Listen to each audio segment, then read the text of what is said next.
আমরা আইনের মধ্যে থেকে, পার্লামেন্টারি ডেমোক্রেসির মধ্যে থেকে এই লড়াইটা শুরু করেছি। এনআরসির বিরুদ্ধে নোটিশ এলে আমরাই কোর্টে যাব, কারো চিন্তা করার দরকার নেই। আইন আদালত আমাদের দল দেখবে, দলের লিগাল সেল দেখবে, আমরা সবাই আছি পাশে। একজনের হলে সবাই মিলে আমরা কোর্টে যাব, কোনো অসুবিধা নেই।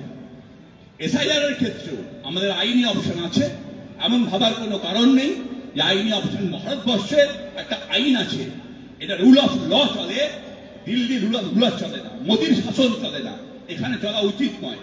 মোদী অমিত শাহ জমিদারি নয় ভারতবর্ষ কোনদিন মোদী অমিত শাহ জমিদারি হতে পারবে না, হতে আমরা দেব না। ভারতবর্ষ শাসন করবে তার সংবিধান, এখানে আইনের শাসনই থাকবে, যেখানে আমরা থাকবো, সবাই থাকবে, দিল্লি থাকবে, বেঙ্গালুরু থাকবে, চাঁচলও থাকবে, একই সম্মান নিয়ে মাথা উঁচু করে থাকবে।